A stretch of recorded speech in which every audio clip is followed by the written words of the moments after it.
예, 여러분 안녕하세요. 시사 리포트입니다. 오늘의 정치 논평 바로 시작을 하도록 하겠습니다. 윤석열 대통령 강제징용 해법 피해자 입장을 존중을 했고 한일 공동이익 미래 발전 이런 것들이 이제 모색한 결과다라고 얘기를 했어요.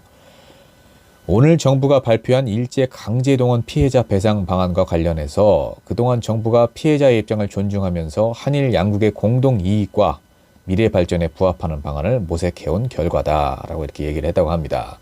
저는요, 그동안 정부가 피해자의 입장을 존중하면서 이 부분에서 웃음이 터질 뻔했습니다. 예, 언제 피해자의 입장을 존중했는지 모르겠어요. 어찌됐든 윤석열 대통령은 용산 대통령실에서 열린 국무회의 모두 발언에서 한일 간의 미래지향적 협력은 한일 양국은 물론이거니와 세계 전체의 자유, 평화, 번영을 지켜줄 것이 분명하다라며 이렇게 밝혔다고 하는데, 아니 우리나라 피해자들을 우리 기업 돈으로 대신 배상해 주는 게 세계 평화랑 무슨 상관이 있습니까? 예, 좀 이해가 안 가는 발언이고요.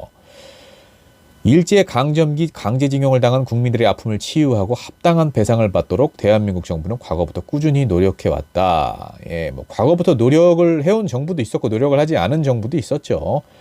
1974년 특별법을 제정해서 83,519건에 대해 청구권 자금 3억 달러의 9.7%에 해당하는 92억 원을 2007년 또다시 특별법을 제정해서 7만 8천여 명에 대해 약 6,500억 원을 각각 정부가 재정으로 배상해드렸다. 아니 정부가 배상을 하는 걸 원하는 게 아니고요. 일본 측의 진실성 있는 그런 사과 그리고 일본 측의 배상을 원하는 겁니다. 우리 정부가 배상을 해준 걸 지금 뭘 자랑이라고 얘기를 합니까? 이어서 3.1절 기념사에서도 말씀드렸지만 지금 이것도 반성을 안 하고 있는 겁니다. 3.1절 기념사에서 순국 선열들 앞에서 그런 발언을 했으면은 뭐 일본이 과거 군국주의 침략자에서 지금은 우리랑 파트너다, 협력관계다 뭐 이런 발언들을 했으면은 좀 그래도 미안한 기색이라도 있어야지. 이 내가 3.1절 기념사에서 말한 것과 같은 맥락이다. 이미 말했지 않냐. 이런 식의 발언. 어느 나라 대통령인지 참 모르겠습니다. 그 판단은 여러분의 몫으로 돌리면서 두 번째 소식 전해드리겠습니다. 예, 혼자 안 되니까 둘이 힘을 합쳤죠. 안철수, 황교안 긴급회동, 김기현 사퇴의 뜻을 모았다. 예, 뭐 이렇게 회동하는 것도 좋죠. 자, 국민의힘 3.8 전당대회 당대표 선거에 출마한 안철수, 황교안 후보가 오늘 회동을 하고 김기현 후보를 사퇴 압박하는 것에 이제 뜻을 모은 것입니다.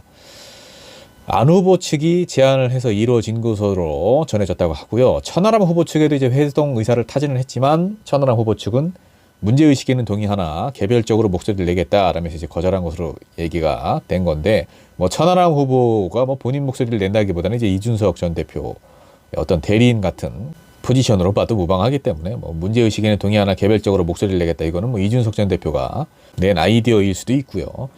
어찌됐든 간에 이제 울산 땅 투기 의혹 그리고 대통령실 행정관 선거 개입 의혹 뭐 이런 것들 관련해서 전당대회가 끝난 후라도 반드시 진실이 규명돼야 된다 뭐 이런 얘기를 좀 했습니다.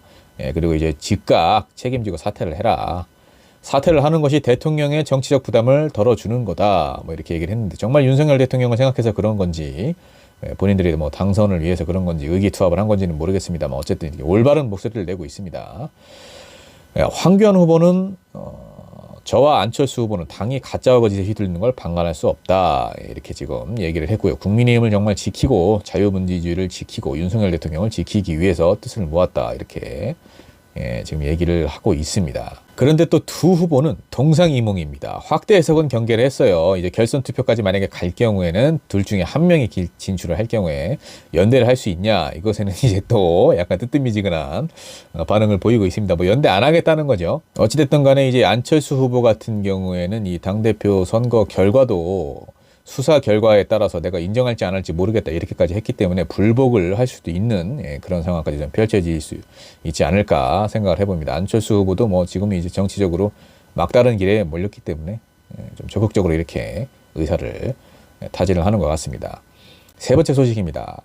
안철수 국민의힘 당대표 후보 계속해서 이제 안철수 후보 얘기를 꺼내고 있는데 대통령실 시민사회 수석실 행정관들이 이제 단톡방에 김기현 후보를 홍보를 하고 뭐 이제 안철수 후보는 이제 비방을 하는 뭐 그런 내용을 공유를 했다. 뭐 이런 맥락이죠.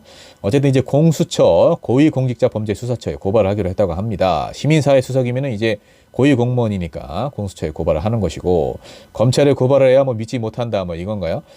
예, 어쨌든 이제 대통령실 시민사회 수석실 관계자들이 속한 복수의 수십 명 규모, 이게 근데 수백 수천 명이 될 수도 있다고 생각을 했는데, 수십 명 규모면은 이거는 제대로 해명을 하셔야 돼요. 수십 명인데 못 봤다고 그러는 건 또 말이 안 되죠.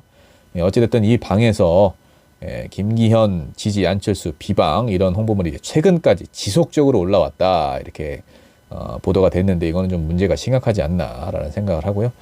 분명한 답변을 내놓지 않으면 법적인 조치가 잇따를 수밖에 없을 것 이렇게 지금 밝혔고, 이후의 행보는 한번 지켜봐야 될 일입니다.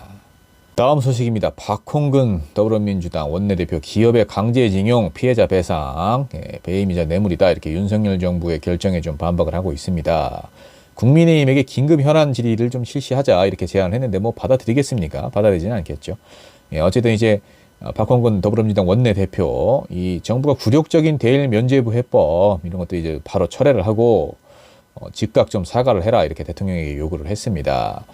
정부의 굴종 외교에 국민의 분노가 커진 상황에서 국회 외교통일위원회마저 회의 소집을 기피를 하고 있기 때문에 국정을 무한 책임지고 있는 여당이 맞는지 좀 의심이 된다. 특히나 이제 국내 재단이 국내 기업으로부터 기부금을 받아 피해자들에게 배상하는 정말 어이가 없는 일이죠. 제3자 변제안에 대해서는 정말 뭐 이게 자칫하면 이제 배임이나 뇌물일 수도 있다 이렇게까지 좀 강력하게 목소리를 내고 있습니다. 그리고 그 기업은 이 친일 기업으로 역사의 낙인을 지킬 것이다 이렇게까지 비판을 하고 있습니다. 뭐 올바른 목소리를 내는 박홍근 더불어민주당 원내대표 응원합니다.